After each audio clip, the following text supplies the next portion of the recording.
Iskandar untuk berikan ucapannya. Majlis mempersilakan. Reformasi, reformasi, reformasi, reformasi, reformasi. Bismillahirrahmanirrahim. Assalamualaikum warahmatullahi wabarakatuh. Salam sejahtera, salam reformasi. Tacha Xiao Hao. Waalaikumsalam. Ini ya dipabeli Nal Batuko, rekan-rekan masyarakat India, tuan-tuan dan puan-puan yang dikasihi sekalian. Terima kasih kepada Saudara Khairil, Balan Ketua Angkatan Muda Keadilan Negeri Perak, jadi pengurusi pada petang ini. Tetamu-tetamu kehormat kita Wabitai, Ahli Dewan Undangan Negeri Kuala Sepetang, merangkap dulunya Exco Kerajaan Negeri Perak, Exco lah, yang sah lah, sekarang ni harap yang sah. Cikgu Razak, rekan-rekan pimpinan Exco Angkatan Muda, Saudara Zafril, tuan-tuan dan perempuan, apa khabar orang Pangkor, sihat ha? Ya. Berita baik ke berita tak baik? Selagi BN perintah, berita tak baik. Saya ucap terima kasih kepada kawan-kawan di Pangkor kerana jemput saya hadir.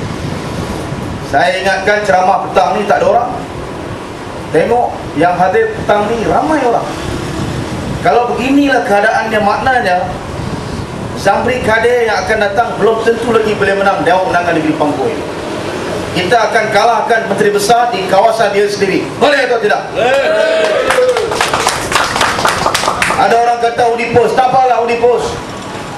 Tetapi anything can happen in the election. Segalanya mungkin dalam pilihan raya. Sebab itu kita tidak lemah semangat.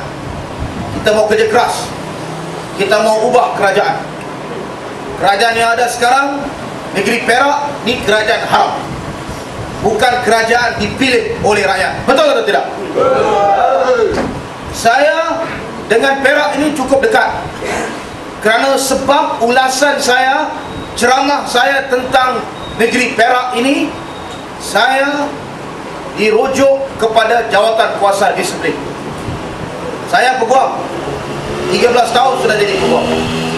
Saya ceramah banyak tempat, cerita tentang bagaimana kerajaan haram Barisan Nasional ambil alih daripada kerajaan Pakatan Rakyat. Saya tegur hakim-hakim. Saya kata hakim ini macam hakim dalam kitab Piramli, 3 Abdul. Ada tengok cerita Piramli ke? Abdul Wahab, Abdul Wahid, Abdul Wahab.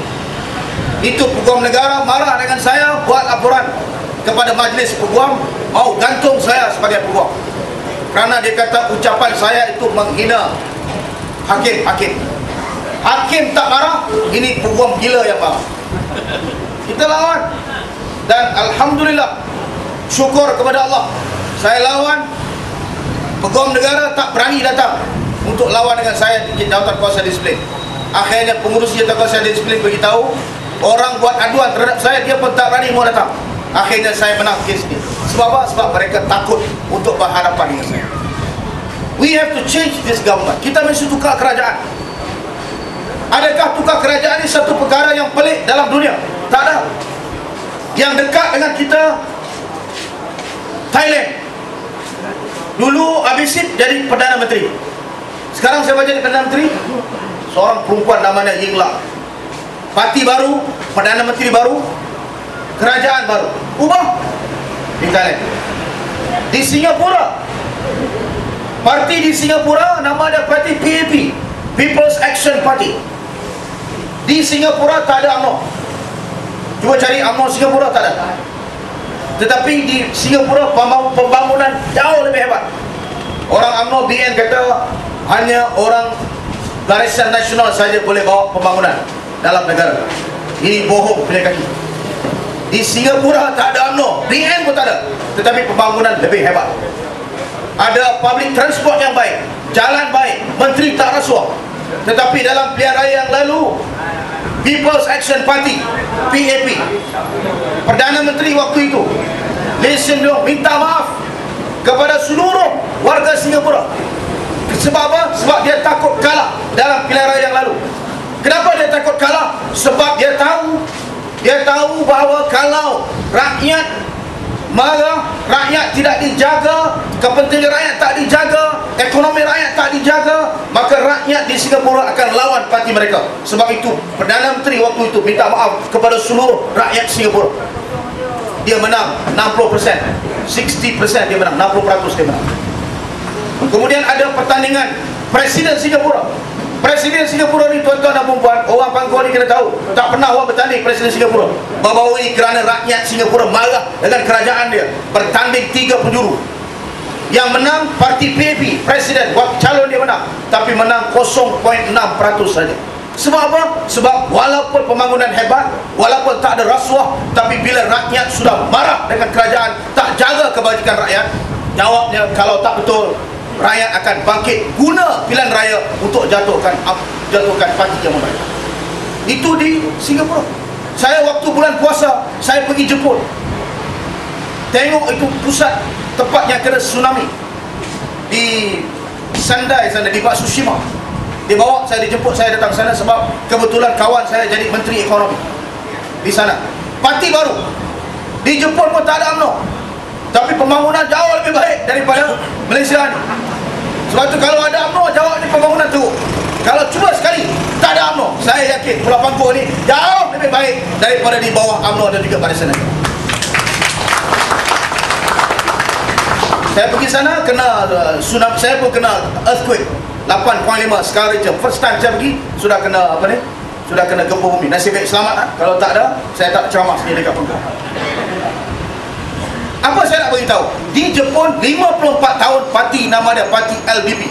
54 tahun dia jadi kerajaan. Dia buat pembangunan, betul. Dia buat jalan raya, betul. Dia buat kereta api super highway di bawah tanah. Hebat di Jepun. Tetapi bila kerajaan tak jaga rakyat, apabila kerajaan tak bantu rakyat, akhirnya dalam pilihan raya parti yang lama ini, LDP ini, dijatuhkan oleh rakyat dalam pilihan raya. Kemudian naik parti baru, Parti Demokrat, yang menunjukkan dasar yang baik, pemimpin yang baik, kerana mereka jaga kepentingan.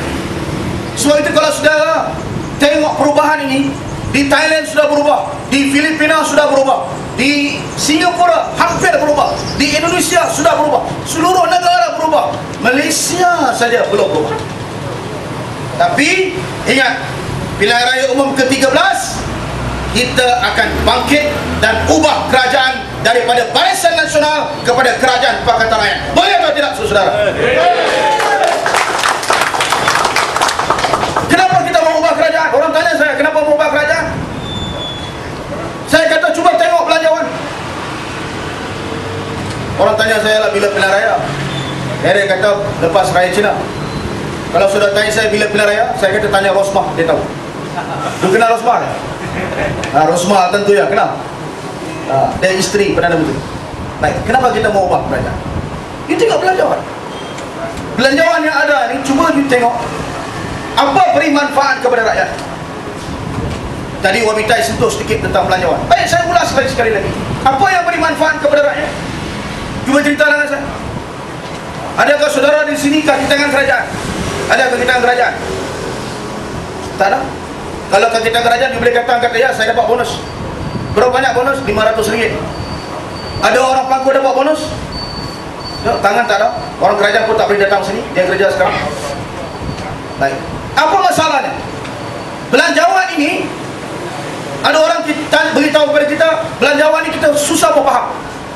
Saya kata tak susah memfaham belanjawan. Belanjawan negara ini, berapa negara kita dapat, berapa negara kita belanja. Senang. Kalau belanja, kita punya pendapatan, income kita 1 bilion, kita belanja 1 bilion. Kalau pendapatan kita 5 juta, kita belanja 5 juta. Atau kita belanja 4 juta, simpan 1 juta. Itu belanjawan negara. Tapi belanjawan negara kita sekarang sudah 14 tahun berturut-turut. 14 tahun tahu okey, berturut-turut kita rugi. Tahun pertama rugi, tahun kedua rugi, tahun ketiga rugi, tahun keempat rugi, sampai tahun ke-14 rugi saja.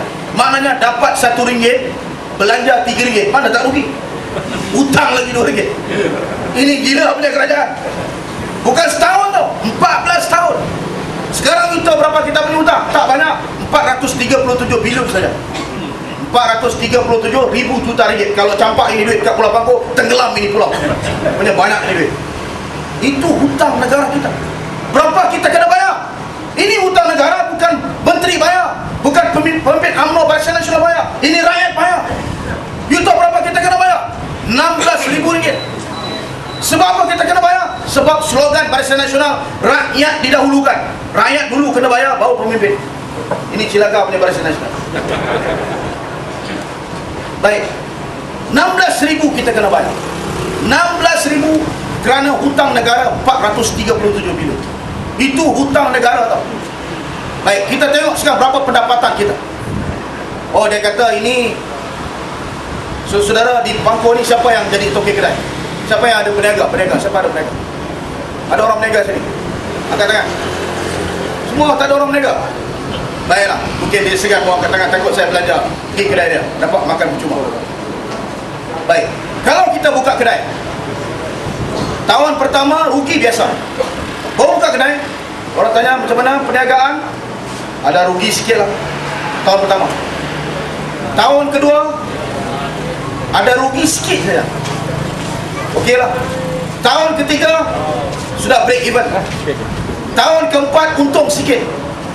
Tahun kelima untung banyak. Itu peniaga. Tapi kalau peniaga tiap-tiap tahun untung 14 tahun lah, saya yakin tuan-tuan telinga pun sudah potong, tangan pun sudah potong, kerana pinjam malung punya pasal. Ini negara, itu keadaannya. 14 tahun kita hutang. Mana mau cari duit? Sekarang kerajaan kata dia ada duit, okey? Berapa banyak dia ada duit? Dia kata dia dapat duit daripada minyak. Saudara tahu tak, sekarang harga minyak tahun depan akan turun. Kalau harga minyak tahun depan akan turun, maknanya pendapatan negara kita kurang.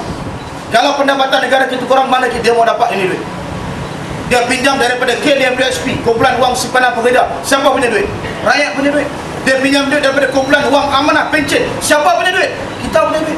Dia pinjam duit daripada lembaga tabung angkatan tentera. Siapa punya duit? Itu angkatan tentera laut punya duit. Rakyat punya duit. Jadi semua pinjam, rakyat dapat apa?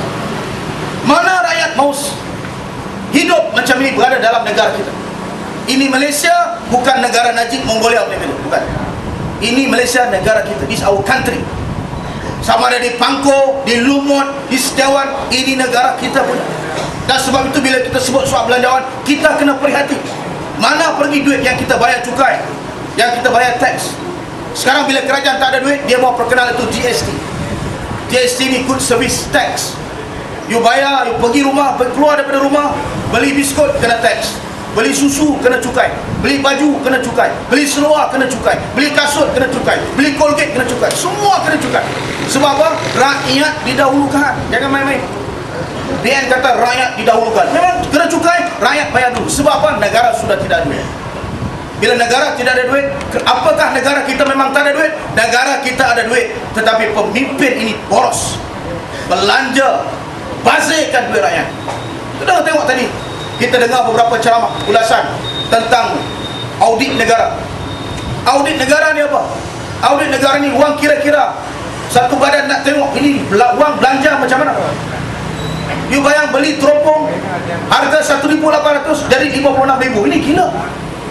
Beli kuda 26 ekor, 6 ekor saja boleh jalan, 20 lagi tak boleh jalan. Itu kuda pun dia boleh tipu. Ya, main-main ini gila.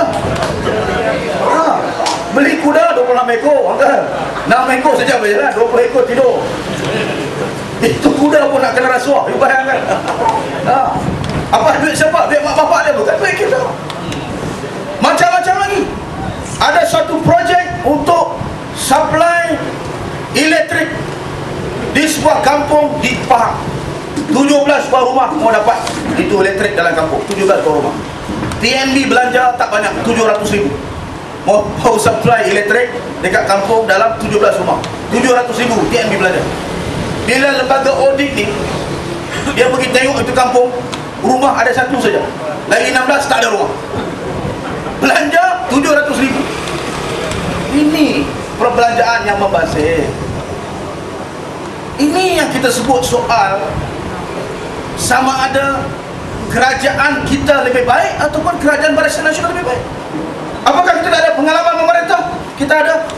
Saudara tengok sini apa ni, Selangor. Dulu Perak sekejap, sekarang kita mau ambil balik Selangor.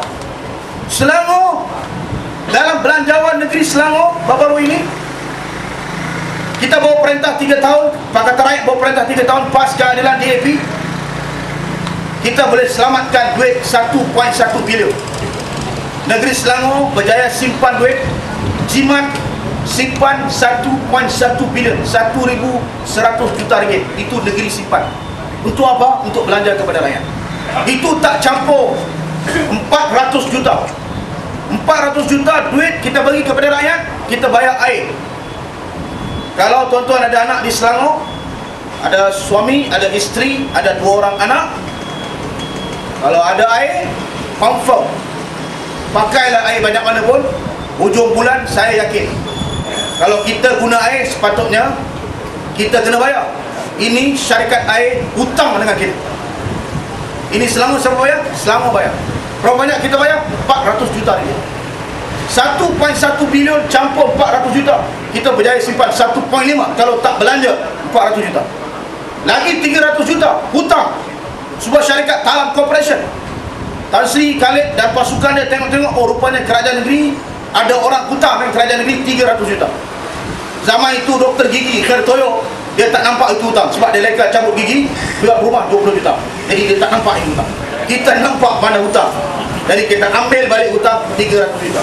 Saudara campur 1.1 bilion, campur 400 juta, sudah 1.5, campur 300 juta, 1.8 bilion kerajaan negeri boleh simpan duit untuk siapa? Untuk rakyat. Berapa lama kita perintah? Baru 3 tahun. Saudara bayangkan kalau kita perintah 50 tahun macam Barisan Nasional, berapa banyak lagi wang negara kita boleh simpan untuk siapa? Untuk rakyat. Bukan untuk bebankan rakyat. Sebab itu tema kita merakyatkan ekonomi. Pulau Pinang, pelaburan asing yang masuk ke Malaysia ini nombor 2 tertinggi ialah di Pulau Pinang. Nombor 1 tertinggi, pelabur datang untuk melabur, tambah ekonomi, rancangkan aktiviti perniagaan, beri peluang orang-orang kita bekerja.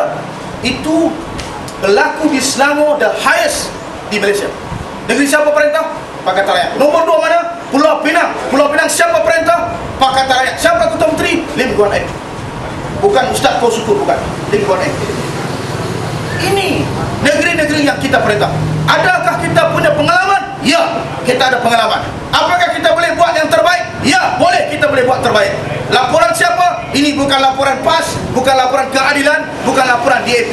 Ini laporan daripada audit negara. Yang pergi tengok, dia tengok negeri Selangor memuaskan, negeri Pulau Pinang bagus, negeri lain lingkup. Ini saudara saya beritahu, kalau kita buat perbandingan kerajaan, kalau saudara beri peluang kepada kita, kita boleh buat lebih baik. Saudara tanya saya siapa jadi Perdana Menteri? Datuk Najib sewaktu persidangan MCA. Dia kata, you tengok Pakatan Rakyat sampai sekarang dia belum beritahu boleh siapa lagi siapa Perdana Menteri. Saya nak beritahu pada Datuk Najib malam ini, siang ini di Pangkor. Saya nak jawab, kalau kita jadi kerajaan Pakatan Rakyat dalam pilihan raya yang akan datang, kita sudah ada calon Perdana Menteri. Dan calon Perdana Menteri itu sudah datang ke Pulau Pangkor. Nama dia Datuk Seri Anwar Ibrahim. Kita mau beritahu pada Datuk Najib, sudah ada calon Perdana Menteri. You tanya kita kalau kita perintah, apa dasar kita? Kita sudah ada dasar. Apa dia? Ini 10 perkara yang saudara tengok dekat dinding sana. 10 perkara yang kita mau buat dalam masa 100 hari kita perintah Malaysia. Pertama, apa kita mau buat? Kita mau hapuskan ini tol. Hapus tol. Ini yang bebankan orang, anak-anak kita mau balik ke Pulau Pangkor kena bayar tol mahal, kita hapuskan. Yang kedua, mau hapuskan ISA.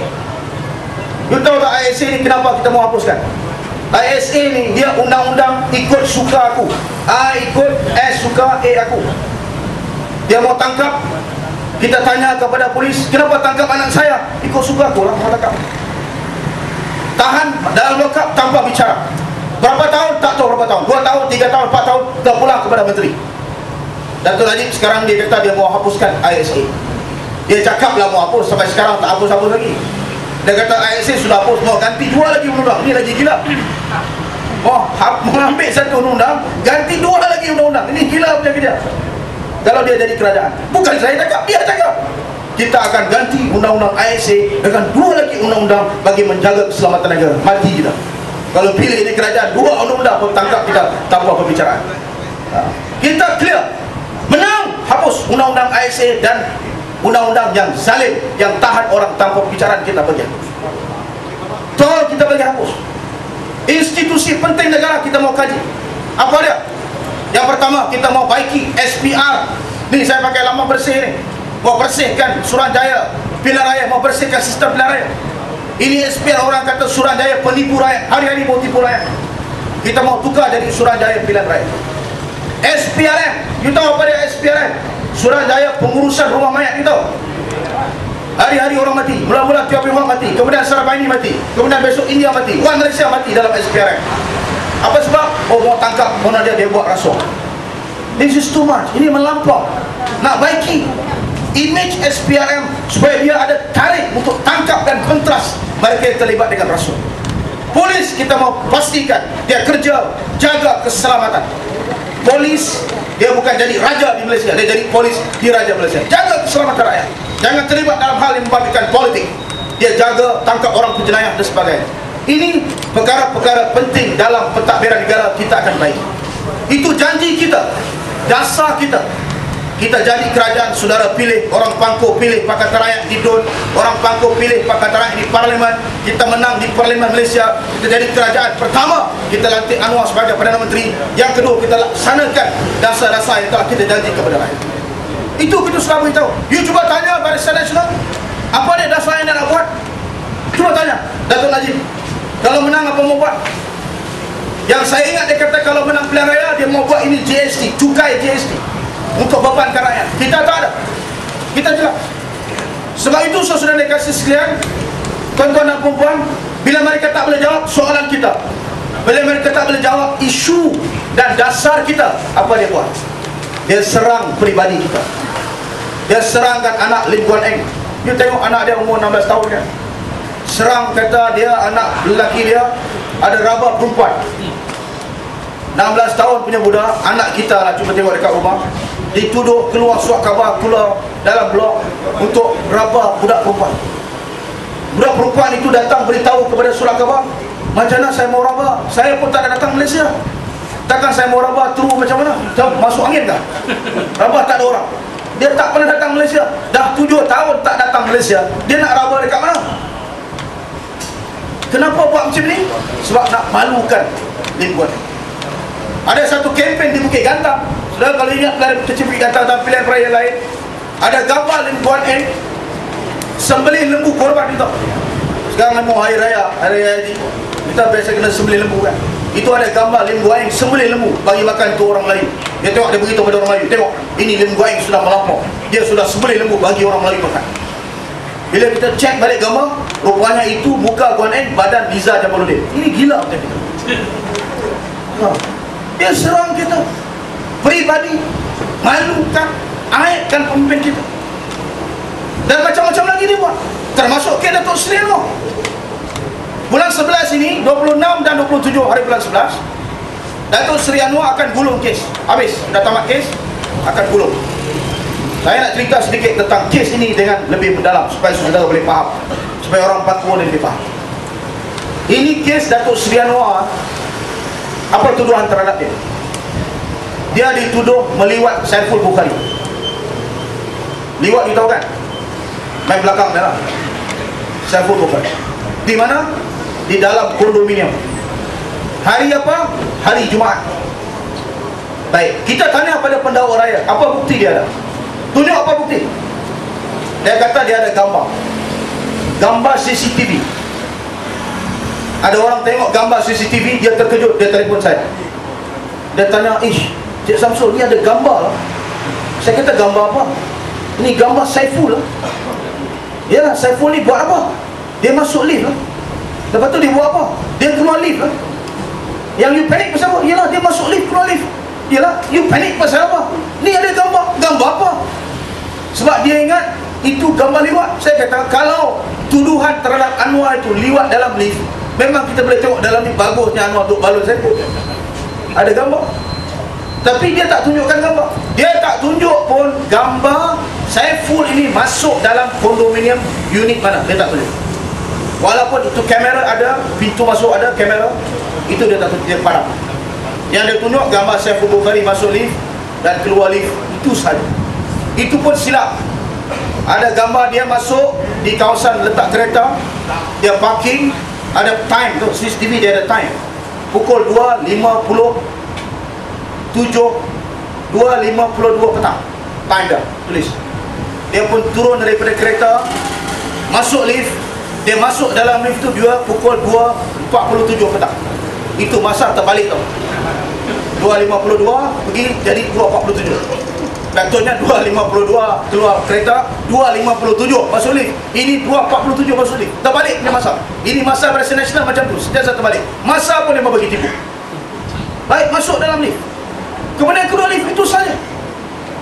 Dan kita telah buktikan ketika Datuk Seri Anwar dipanggil membela diri, apa yang kita telah buktikan? Kita telah tunjukkan kepada rakyat Malaysia. Ada seorang doktor. Siapa dia? Nama dia Dr. Osman, daripada Pusat Rawatan Islam. Dia doktor yang pertama tengok ini Saiful Bukhari. Doktor pertama, orang pertama dijumpa, namanya Dr. Osman. Orang Myanmar tau. Sekarang kerja di Institut Jantung Negara. Dulu waktu dia tengok Saiful, dia kita Pusat Rawatan Islam. Dia tanya Saiful, lu apa hal datang sini malam-malam? Gua sakit bontot lah. Jadi doktor cek belakang, bontot okey, tak ada apa. Doktor tanya lagi, apa pasal ibu datang cek belakang, kenapa you sakit? Dia kata, ada benda plastik masuk belakang saya. Benda plastik tuan-tuan, kalau kena liwat, itu barang bukan plastik. Itu betul-betul dia barang bukan plastik. Pendakwa rakyat tanya dah, bertubi-tubi. Ini pendakwa rakyat yang wakil kerajaan tanya dah, betul tidak benda tu plastik? Betul. Saiful kata benda plastik masuk dalam exhaust dia. Betul exhaust kan? Faham kan? Senang bagi faham exhaust. Exhaust motor. Masuk dalam plastik, benda plastik. Jadi kalau benda plastik, apa masalah ada kalau benda plastik? Siap betul kali kena liwat. Baik. Bila doktor tanya balik pada dia, dia kata sebenarnya dia kena liwat. Baik. Bila dia kena liwat, doktor kata okey, saya rujuk kamu kepada Hospital Kuala Lumpur. Hospital Kuala Lumpur dia rujuk. Dia bawa pergi hospital, ada 3 orang doktor cek itu belakang. Ini doktor 2 Melayu, 1 Cina. Doktor ini dia teropong tau belakang Saiful ni, dia teropong. Walaupun Saiful kata kena 7-8 kali. Kalau kena 7-8 kali tuan-tuan, tak payah pakai teropong. Itu buka sudah nampak itu lubang banyak besar. Cuba try tengok. Cuba. Dia kata tak apalah, dia guna teropong. Macam teropong itu tengok anak bulan Moraya kan tu, tengok betul-betul. Tengok dalam. Doktor beritahu, apa doktor kata? Pertama bila dia dah cek, dia kata first, no injury. No injury mana tak ada luka lah. Tak ada luka. Yang kedua doktor kata no penetration. Tak ada benda masuk dalam itu exhaust belakang, tak ada. No penetration, tak ada benda masuk. Yang ketiga doktor kata to rule out any possibility of being sodomized. Menolak sebarang kemungkinan dianya Saiful ini diliwat. Menolak sebarang kemungkinan. Doktor kata no way dia boleh kata dia diliwat. 3 perkara ini doktor dapat tengok belakang exhaust Saiful. Ada satu lagi doktor nampak, dia kata itu ada buasi sikit belakang. Kalau buasi kena 7-8 kali, buasi-buasi pun boleh hilang. Tapi ada nampak buasi. Saudara, dalam kes ini doktor cek betul-betul di belakang. Inilah laporan doktor. Dan mereka masih tuduh lagi Anwar. Datuk Seri Anwar jawab. Pertama, Osman sudah cerita, ini barang belakang tak ada, plastik saja. Baik. Yang kedua, dia panggil Dr. McDonald. Tahu doktor, ni bukan McDonald, itu burger macam lah. Ini Dr. McDonald nama dia, Brian McDonald. Ini doktor, dia punya kelayakan mau baca dalam mahkamah 30 minit. Saya kalau dibaca, saya punya kelayakan 5 minit sudah habis. Dia 30 minit baca, satu 30 minit cerita tentang siapa dia. Dia belajar mana, dia punya pakar bagaimana. Doktor kata dia cek itu DNA Anwar Ibrahim. Ini pendakwa dia kata DNA Anwar ada dalam exhaust Saiful. Doktor beritahu tak mungkin, sebab DNA biasa orang lelaki biasa itu 56 jam saja boleh tahan dalam badan orang. Lepas tu dia hilang, dia sudah rosak. Ini DNA Anwar boleh tahan sampai 96 jam dan tak rosak-rosak. Ini DNA Superman dia kata. Belum ada lagi orang macam ini. Superman punya DNA ada dalam badan tu 96 jam dan tak rosak-rosak. Very good, still fresh, masih cergas lagi. Ini DNA. Mana boleh itu kalau makan, kita makan satu hari, kalau letak dekat luar saja, tak masuk dalam freezer, satu hari punya makan mesti sudah rosak, tak boleh makan, sudah basi. Ini DNA very good punya DNA, very powerful. 96 jam tak masuk freezer, tak apa, masih okey. Dia kata ini tak mungkin pula. Kemudian dia kata yang dalam exhaust Saiful ni yang dia tengok bukan DNA Anwar saja. Yang kata DNA Anwar, tetapi DNA orang lain juga ada. Najib ada, Rosmah ada, pun ada, 5-6 orang lagi, tak tahu siapa punya. Itu yang jadi pelik. Dan lebih menghairankan kita ialah dia kata dia kena liwat dengan Anwar. Dr. McDonald tengok belakang Saiful ini, dia jumpa air mani Saiful dalam punggung dia sendiri. Dalam buntut Saiful sendiri ada air mani dia. Dia fikir sendiri, tengok siapa kena liwat. Dia liwat diri sendiri kan, tak siapa. Kalau kita liwat orang, air mani kita dalam tu. Ini air mani dia dalam dia punya punggung sendiri. Ini gila punya kita. Baik, itu dari segi bukti. Yang terbaru ada doktor, nama Dr. Thomas Hugler. Ini saksi akhir. Doktor ini pakar belakang. Dia bedah Anwar tahun 2004. Dia tengok belakang pinggang Anwar. Itu Anwar belakang pinggang ada rosak, saraf dia rosak. Saraf dia rosak. Bila mahkamah tanya macam mana boleh rosak, dia kata tahun 1999 Anwar kena pukul, mata lebam, dia jatuh, gari dia tangan di belakang, gari dia sudah kena dekat tulang belakang, tusuk itu tulang, tulang itu terkena dekat saraf, saraf itu sudah rosak. Dan kemudian Anwar tak diberi rawatan sampai dia keluar penjara 2004. 2004 dia keluar, dia pergi jumpa doktor. Doktor kata dia betulkan balik tulang, tetapi saraf dia telah rosak. Dan doktor beritahu kepada mahkamah, kalau dengan cara katanya Saiful kena liwat ini, cara dia meliwat Saiful, tidak mungkin Anwar boleh buat. Kerana Anwar sakit pinggang, saraf dia telah rosak, tak mungkin dia boleh buat macam tu. Ini Dr. Thomas Hugler, pakar nombor 1 tulang belakang dunia, datang daripada Jerman, beritahu dalam mahkamah kita. Dia tengok pendakwa raya sudah panik, apa macam mau buat. Doktor kata tak mungkin boleh buat. Bukti tak ada, koyak tak ada, masih darah lagi, okey lagi, semua cantik lagi, tak ada, semua okey. Jadi kenapa dia mau penjara? Kenapa? Baik, you tengok Datuk Najib. Datuk Najib bukan main. Saya tak takut Anwar Ibrahim. Lu baca, saya ingat ada keluar surat khabar Cina. Saya tak takut sama Anwar. Kalau Anwar mau debat dengan saya takut dia demam. Saya boleh bogelkan dia, dia banyak pasal pribadi, dia demam. Sekarang ni siapa demam? Najib yang demam. Kita panggil dia pergi mahkamah, kita panggil dia pergi mahkamah. Itu mahkamah perintah dia untuk datang beri keterangan di mahkamah. Kenapa kena dia beri keterangan di mahkamah? Sebab dia orang pertama jumpa Saiful Bukhari. Tuan-tuan jangan lupa, dia kena liwat hari Jumaat, hari Selasa dia jumpa Najib dengan Rosmah. Najib tak mengaku. Kita tunjukkan gambar. Najib kata, ya saya tak jumpa, saya tak kenal budak ni. Baik, tak kenal, kita tunjuk gambar. Tengok dia ambil gambar dekat depan pejabat Timbalan Perdana Menteri. Waktu itu Najib Timbalan Perdana Menteri. Oh, dia kata baru saya ingat, ini budak datang mau minta beasiswa. Baik, dia minta beasiswa. Kita pun tunjuk keputusan peperiksaan Saiful Bukhari. Saiful punya keputusan peperiksaan dapat 1.7. Yang paling bodoh dalam universiti 2.0. 1.7 ni tahap bangang. Takkan orang bangang ni boleh dapat beasiswa. Orang bagi ofisar orang pandai-pandai, takkan orang bodoh boleh dapat beasiswa. Bila tunjuk sijil keputusan peperiksaan, baru Datuk Najib, oh ya saya baru ingat, dia datang jumpa saya sebab saya kesian tengok dia. Dia kata dia kena liwat. Saya sebagai pemimpin berjiwa rakyat mesti tengok ini budak. Oh, bukan main lagi. Kalau kena liwat pergi report polis lah. Pasal apa pergi jumpa Timbalan Perdana Menteri? Kalau dia tu semua orang kena liwat. Kalau ada kena liwat dekat Pangkor, jangan pergi polis, pergi pejabat Timbalan Perdana Menteri, beritahu saya rakyat, saya kena liwat, saya takut, tolong lindungi saya. Hari Selasa dia jumpa. Baik, kita beritahu kepada mahkamah. Mahkamah keluar notis, datang. Sekarang Datuk Najib beritahu dia tak mau datang mahkamah.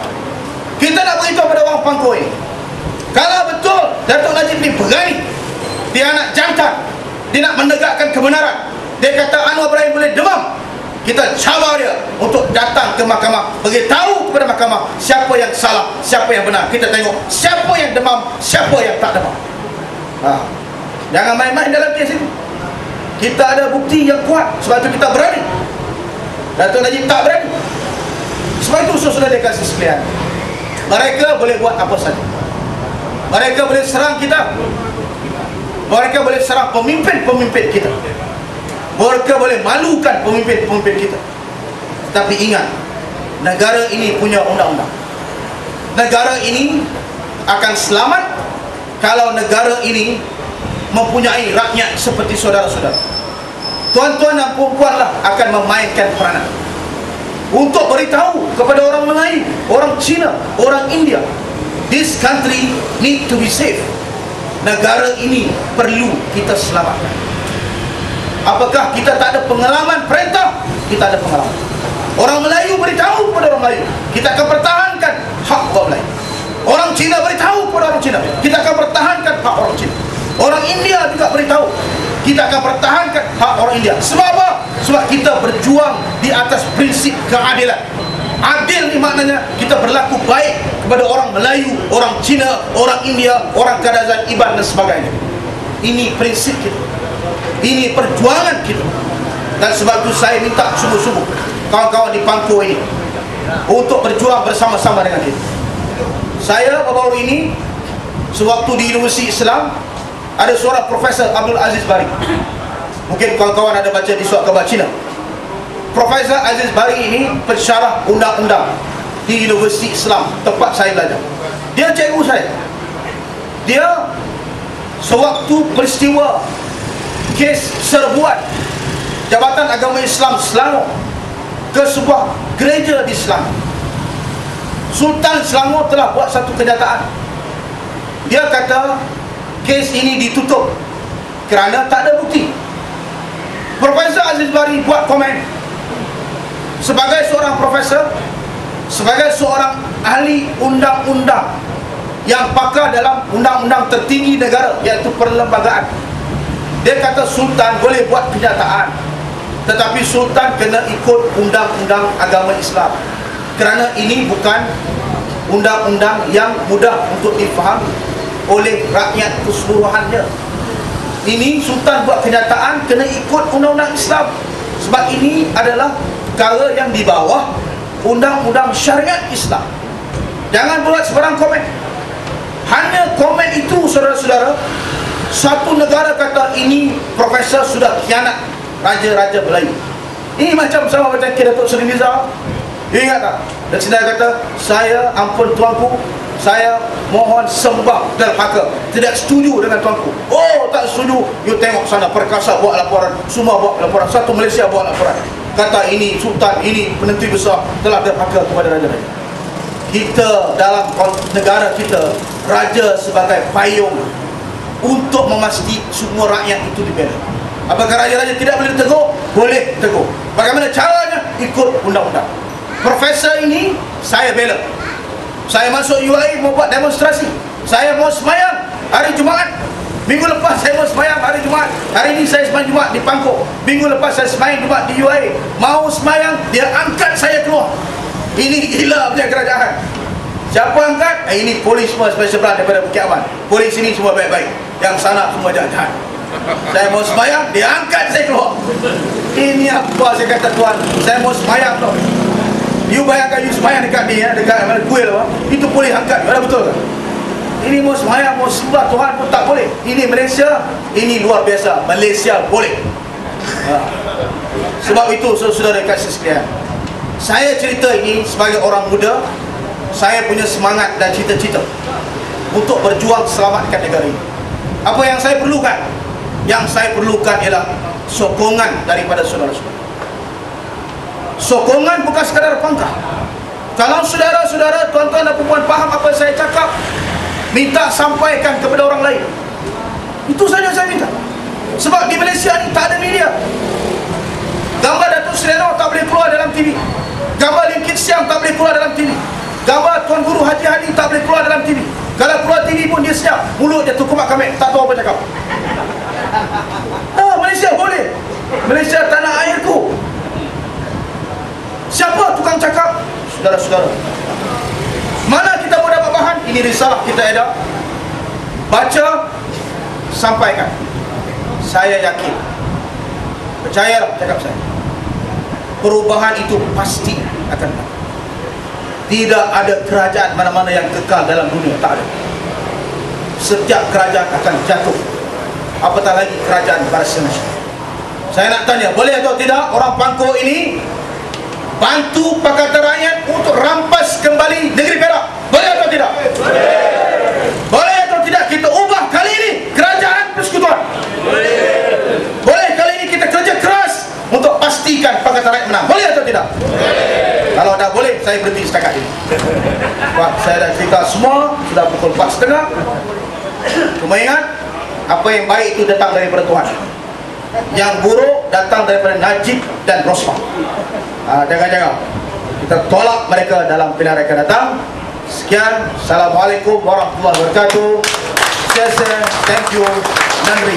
Reformasi. Terima kasih diucapkan kepada Saudara Satu Iskandar yang merupakan Ketua Angkatan Muda Keadilan Malaysia.